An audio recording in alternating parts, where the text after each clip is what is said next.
no population on the planet is as water distressed as the Indian population.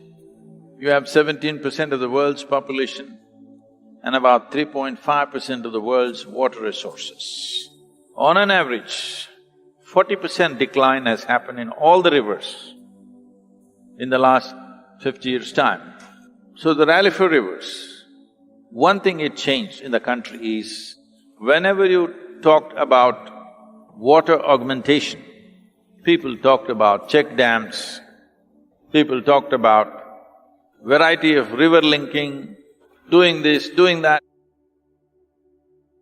Now we've changed the conversation in the country. In the last 3 years, everybody is today talking about vegetation. If river water has to be augmented, it can be enhanced only by increasing vegetation.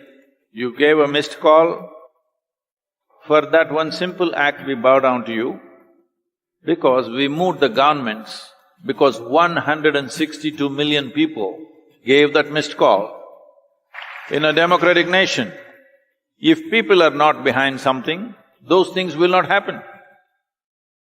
When the government saw the people are behind it, they immediately took it up in right earnest, and it has become an official recommendation for all the states. For you to give some picture of what it means is, no movement ever in the history of this planet or history of humanity has ever got the support of 162 million people in 30 days' time. Few states have gone proactive, and we have MOUs with 6 states, including Maharashtra, Karnataka, Assam, Chhattisgarh, Punjab and Gujarat, for which on-ground work we are doing in terms of surveys and preparing detailed report. We have right now one project on our hands in Yavatmal in Maharashtra, which was unfortunately known as the suicide capital of India, where maximum number of farmer suicides happened. Yavatmal region, where there is a Vagari river, we have taken up this 54-kilometer length of this tributary, which covers about 285 square kilometers of river basin. Now we have a government-sanctioned project with a budget of over 400 crores right now as a first phase. The implementation will start after this monsoon. Our first objective is the suicides must stop. In a matter of 3 to 4 months or maximum 6 months, every one of these families will have a phone number that they can call in moments of distress, and we will act. Apart from that, we are changing the landscape by largely bringing about horticulture and agroforestry in the region, which will greatly augment the farmers' income, and also in about 10 to 12 years' time, the Vagari river should be in a much better condition than the way it is right now. So this project is already on the ground. We took the various existing schemes in the government, consolidated this and made this into a river project which is both economy and ecology. This is the significance of Rally for Rivers. Basic significance of Rally for Rivers is this: ecology is not against the economic well-being of the people. Economy and ecology have to go hand in hand. How to do our economics in an ecologically sensitive way, this is the important thing. When I was speaking at the UN, I said, I want to officiate the marriage of economy and ecology. Only then we will produce something significant. As a part of this, we launched Decade of Action on March 22nd in United Nations, and we are also part of the UNEP World Environment Day. If we don't do the right things now, it'll be too late. Just think of this number. India has 160 million hectares of arable land. Of this, 104 million hectares of arable land is under distress, soil distress. This has been our greatest achievement in this country. No matter what happens, our farmer has been growing food for us. Never in the last 70 years have we had a famine This ability, we are taking it away simply because we're literally putting the, pulling the carpet from underneath because we are taking away the soil. We are taking away the strength of soil. Soil decides almost everything about us, particularly the water is determined by what kind of soil you have, how rich the soil is. And people are talking about carbon sequestering and this and that and whatever. For everything, vegetation is the answer. Every kind, it's not only about trees. Variety of vegetation is necessary for the rivers to flow. I thought before we fall dead, we must make this happen. What do you think?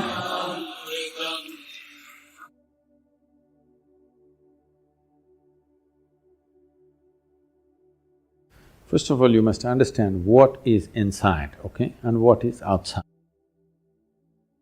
If you do not understand what is inside and outside, then you will go to all the wrong places. Now, what is inside? Your body, accumulated over a period of time, yes or no? Hello? No? What you accumulate can be yours, cannot be you. Is that much clear? Whatever it may be. What you accumulate can be yours, cannot be you. So this body is an accumulation. What you call as my mind, the whole content of the mind is accumulated depending upon what you're exposed to in your life. So your body is a heap of food, small or big. Your mind is a heap of impressions, again small or big. Between these two heaps, where the hell are you? So, inside, outside, leave these words because when it comes to language, there is only that much leeway. So within that, maybe different people are trying to use it in different ways. We don't know in what context they used. You put everybody into one bundle and say, all of you said this, I don't know who these all people are. Different people employed different methods around them, looking at the people around them, what was best suitable for the people around them, accordingly they would have worked most probably. If they're genuine, they would have worked with the people around them, not with concepts from somewhere. Looking at an individual person, you will do something, what works for that person. What you do with this person may not work for another person, you will have to do something else with that person. But you're talking about a generic inward-outward. So first determine what is inward-outward. Everything is outward right now. The world is outside, body is also external material, all the material in the mind also is external. So what is this inward you're talking about? Then you will immediately say, Atma, Paramatma, soul, this one. Now you're going into belief system. You don't know. You know you have a body, yes? Hello? Yes. Please check your neighbors. You know you have a body. You believe you have a mind. But to some extent you know. But rest is belief. Yes or no? Yes. I'm not questioning whether it's true or false, let's not go there at all.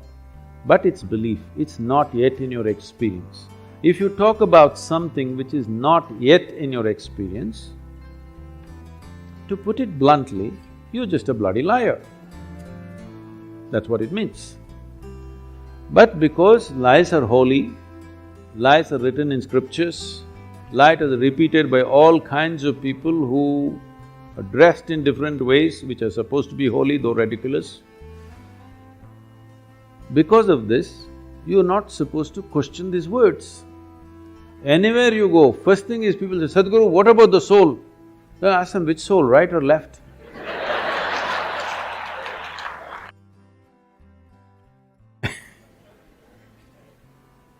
So, let's not talk about something that is not in your experience. Right now, your body is in your experience to some extent, your mind is in your experience to some extent, rest you don't know. But we can infer. If I have to accumulate this much body, if I have to accumulate this much mind, something more fundamental must be there. Yes? Something more fundamental must be there. We don't know what the hell it is. For now, we will call it you. How you will go into yourself, I'm asking. You can go into this hall, you can go out of this hall. How will you go into yourself, I'm asking? Let's leave this. This is not the way. You do this way. What is not you, all those things you keep it aside. Before today, before you go to bed, everything that's not you, keep it aside. They may be precious to you. You think about it, your house, is it you? Oh, my house. All right, you have lots of passion about it, but all right, keep it aside. Your husband, is it you? No, that's easy, he's not me.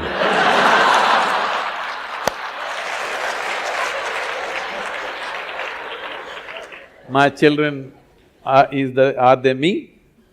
Oh, little difficulty, but no, they're not me.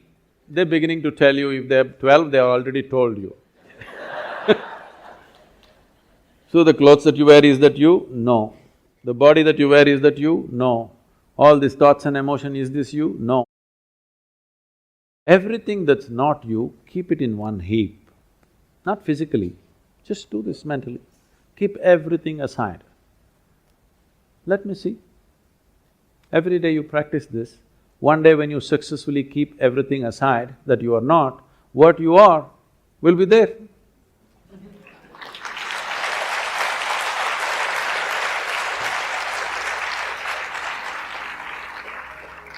We have too many ideas about things that we have not seen.